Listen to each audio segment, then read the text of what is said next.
Sa notoriété, Jacques Séguéla la doit à François Mitterrand, dont il a orchestré les campagnes publicitaires victorieuses. Mais aujourd'hui, Séguéla est sarkozyste, tant d'un point de vue politique que privé, puisque, on le sait, il l'a beaucoup raconté, c'est chez lui que se sont rencontrés Nicolas et Carla. Cela dit, qu'on adore ou qu'on aborde le personnage, sa vie est vraiment un roman, sujet d'ailleurs de son autobiographie non autorisée et de ce dîner bruxellois. Finalement, c'est une Rolex ou pas? C'est même pas une Rolex. C'est pas une Rolex. J'ai raté ma vie. Donc vous êtes fin gourmet, les restos c'est quelque chose que vous pratiquez. Alors évidemment dans le métier on les pratique beaucoup, quand on les déjeuners d'affaires, tout ça, mais pour le plaisir. Oui, en publicité, un client peut vous pardonner une campagne ratée, mais vous ne pardonne pas un déjeuner triste. Donc faire très attention au choix, y aller en forme. Moi, j'ai une culture des restaurants très sédentaires. 4-5 restaurants que j'aime et il me manque quand je n'y suis pas. Et puis, je suis un horrible gastronome. Je n'aime que la cuisine italienne, oui. Qui pour moi est la meilleure du monde, mais qui est assez rétrécie, parce qu'en dehors du spaghetti, il y a un restaurant mythique pour moi, qui est le Stresa à Paris, qui est rue Chambige, que m'a fait découvrir César. C'est là que j'ai connu César, il y a 30 ans. César qui mourra dans mes bras. Oui, qui était un grands amis. Oui, et c'est ma cantine, c'est le spaghetti le plus cher du Paris, donc j'ai honte, mais c'est quand même le meilleur du monde. Vous avez fait votre choix? Oui, tout à fait. Alors, qu'est-ce que vous avez choisi Moi, je commence belge de chez Belge, donc croquettes de fromage belge. Oui. Attention, vous risquez votre réputation. Ouais, moi, je vais prendre les croquettes aussi, mais les crevettes grises. Et puis ensuite, une sole grillée. Alors, je prends des pommes tournées parce que je ne sais pas ce que ça veut dire, donc je veux garder le suspense. D'accord. Pommes tournées. J'en ai lu dans ma longue vie des menus, je n'ai jamais lu le mot pomme tournée. Pomme tournée en fermant les yeux. Voilà, et alors moi je vais prendre les lasagnes sans pâte aux calamars et poissons du Nord. Donc je ne sais pas exactement ce que ça va être, mais ça me... Voilà, calamars, poissons du Nord, ça va être bien. Un petit vin là-dessus Oui, moi je prends un verre de vin blanc, très très simple avec des glaçons. Mais juste un tout petit verre. D'accord. Voilà, ben moi du vin blanc aussi, sans glaçons.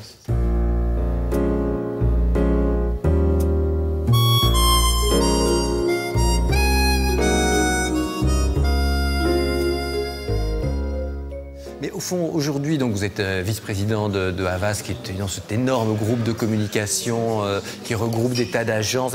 Mais est-ce que vous vous occupez toujours de certaines campagnes? Je sais qu'il y a certaines marques que longtemps vous avez continué à poursuivre, Citroën. Je suis toujours le chef de pub de Citroën. Avant-hier matin, à 7h30, j'avais réunion avec les équipes de Citroën, etc. Et on préparait un film. Et je suis toujours les marques que j'ai dans le cœur, la partie qu'on continue à faire pour Louis Vuitton. Oui, Vuitton, ça c'est quand même une histoire formidable. J'ai connu Louis Vuitton, là aussi, alors il y a 40 ans, qui a été mon premier client. Il y avait un magasin qui d'ailleurs n'était pas avenue des Champs-Élysées, qui était boulevard avenue Marceau, je crois, et un magasin à Nice. 500 magasins dans le monde. Ouais. Cette marque est devenue la première marque de luxe dans le monde, représente la France à coup d'imaginaire. Vuitton, c'est aussi quelque chose qui fait référence quand même à un souvenir d'enfance assez particulier. Oui, ma grand-mère avait été le premier chirurgien diplômé femme de la faculté de Montpellier. Elle s'appelait Lydia, elle était roturière et c'était la petite fille d'une grande rebouteuse du pays, un petit village qui s'appelait Congélie. Et sa grand-mère, qui lui avait livré ses secrets, lui avait dit « Mais j'ai été trop combattue parce que je n'avais pas de diplôme, fais ta médecine et ensuite tu pourras appliquer une méthode. » Et donc elle avait fait la chirurgie parce qu'elle était spécialisée dans la chirurgie osseuse et elle guérissait les cancers inguérissables. Ce qui est incroyable.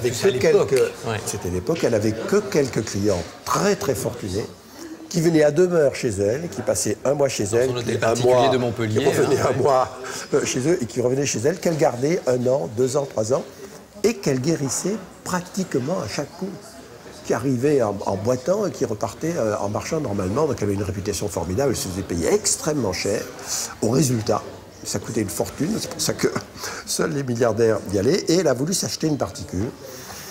Et mon grand-père, une famille qui d'ailleurs venait d'Angleterre, qui avait des champagnes de forestier, a claqué toute sa fortune, s'est retrouvé ruiné, s'est fait acheter, entre guillemets, par ma grand-mère. Après 20 ans de mariage qui n'en était pas un, ma grand-mère l'a viré.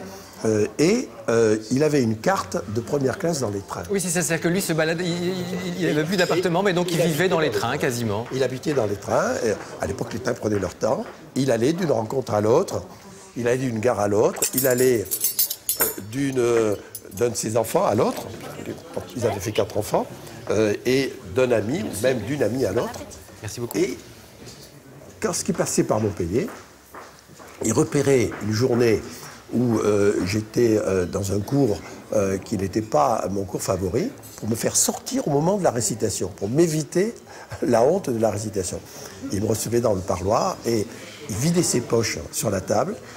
Et tout ce qu'il avait, il n'avait pas grand-chose. Alors il y avait 2 stylos, il y avait un morceau de papier, il y avait des choses qu'il ramassait à droite et à gauche, il y avait des billets, il y avait quelques billets de banque. Et il faisait un tas égal des 2 choses. S'il y avait 20 francs, il m'en donnait 10. S'il y avait une pomme, il la coupait en 2. S'il y avait 2 stylos, il en mettait un d'un côté et de l'autre. Et chaque fois, il me remplissait les poches de la moitié de tout ce qu'il avait. Il me donnait la moitié de ce qu'il avait. Il m'a appris la générosité. Ça ne m'a jamais quitté. Je n'ai jamais pu un jour manquer de générosité uniquement à cause de lui. Je ne le remercierai jamais parce que plus on est généreux dans la vie, et plus la vie vous donne. Et pendant ce temps-là, votre grand-mère, elle, bien parfois, elle se ferait des nuits avec notamment, je pense que c'était pas un pasteur ou un prêtre. Ma grand-mère, qui était une autorité, qui avait créé un temple et qui était très versée dans le protestantisme, recevait un pasteur que je ne nommerai pas parce qu'il est toujours vivant et très vieux, qui arrivait avec une malle Vuitton. Voilà. C'est la première fois que j'ai découvert le logo de Vuitton, quand je les ai surpris un jour, le matin, dans leur lit, ce qui pour moi une sorte de traumatisme que ma grand-mère puisse... Elle avait 50 ans. Oui, en plus, c'est une femme très sévère, quand même. Enfin, très sévère, très austère. Bon. Et il y avait, au milieu de la chambre, cette malle Vuitton, malle cabine immense, ouverte en 2, dans lequel il y avait 300 cravates. Parce que le pasteur en question changeait de cravate 2 fois par jour et ne remettait jamais 2 fois la même cravate. Oui, c'est... Voilà.